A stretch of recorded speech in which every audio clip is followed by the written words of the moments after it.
papel do escritório é prestar um bom atendimento para quem confia no nosso trabalho e nos procura. É um escritório que tem lado de defesa dos direitos sociais. A gente tem muitas ações vitoriosas nesses anos, né? Então, por conta disso, a gente se sente extremamente seguro.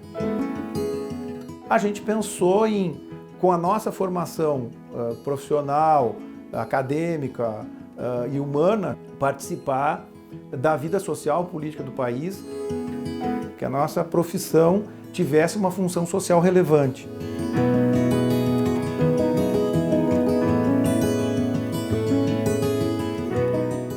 O escritório foi fundado em 89. Planejávamos construir um escritório para a defesa dos direitos sociais que foram garantidos através da Constituição de 88. Então, o escritório nasce com isso. Nasce da luta por liberdades, por direitos da classe trabalhadora, de consolidação disso em legislações. Glênio, Raquel, né, já formados, advogados, eu era um estagiário ainda. Foi engraçado porque na minha primeira audiência, acredito que isso foi em 1989, eu cheguei cedo, era mais ou menos meia da tarde a minha audiência, mas ela atrasou mais de 2 horas. Cada vez que eu ia olhar, quantos tinham na minha frente ainda, esse rapaz vinha e também olhava. Até que num determinado momento, ele chegou e me intimou. Tu é a Marilene? Eu digo, sou. Por quê? Ah, eu sou teu advogado. E eu cá comigo assim, vai ser difícil, meu calço. Tá? Porque ele parecia um gurizinho, sabe, de menor de idade. Mas ele já estava para se formar e se formou naquele ano. Depois de 7 anos e meio, não perdi, eu ganhei o processo. Sempre com a presença do escritório Paese me assessorando.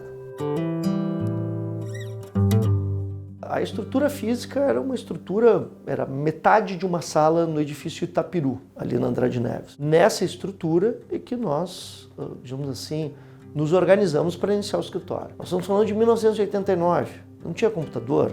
Nós assinávamos o Diário de Justiça, recortávamos as decisões do Tribunal Superior do Trabalho e aquele era o nosso banco de dados de jurisprudência.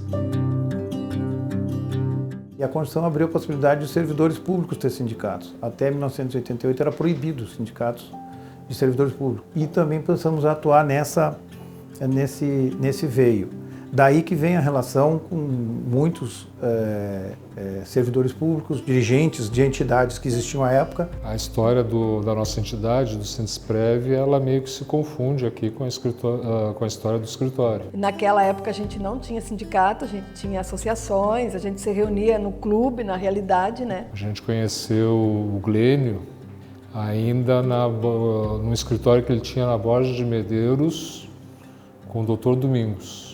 Eu me lembro que eram 2 advogados, era uma sala pequenininha. O Dr. Glênio era um militante do movimento social, movimento político. Ele construía a luta política sindical e construía a luta política partidária. Desde a faculdade tinha um envolvimento social político, né? com o movimento estudantil, com movimentos sociais, com o movimento de bairro, de construção de partido político. A partir do Dr. Glênio, então, e da Constituição, a gente pôde criar, então, o sindicato e a partir daí que a gente foi desenvolvendo mais nosso trabalho junto. Eu não tenho nenhuma dúvida que a questão fundamental aqui do escritório é a questão da formação política deles, né? Eles têm um entendimento político das questões com as quais eles trabalham. Político não partidário, é política sindical. Então, isso sim é importante. Eu quero dar um exemplo aqui típico do que aconteceu no último momento, a reforma da Previdência. Estavam lá vários advogados do escritório aqui conosco na rua, manifestando, enfim. Que eu acho que isso conta muitos pontos, né? Porque eu acho que uma entidade sindical, ela precisa muito mais do que aquela coisa engessada jurídica. Primordialmente, eles batalham por as coisas que eles acreditam também. É uma relação de formação política, de cidadania, de consciência de classe. Não funciona só o que está na lei. Tem direito, está na lei, mas nós vamos também batalhar para que aconteça ou que isso se torne uma lei. Também existia pessoa da saúde do Estado, que era o SESMA, que foi o embrião do hoje Sindicep. A minha relação com o escritório é de 3 décadas e sempre foi uma relação muito fraterna e que garantiu boas disputas. Essa vinculação de ter uma boa análise política do momento histórico e uma boa tese jurídica acontece no escritório. Então esses dirigentes todos, eu conheço desde aquela época, né, dessa militância nessa área pública, assim. Outra entidade importante que tem que ser referida é a Associação dos Servidores do Grupo Hospitalar Conceição, a ASERG. Quando em 1988 a gente foi demitido, mais de 100 pessoas no Grupo Conceição, o Glênio já nos assessorava.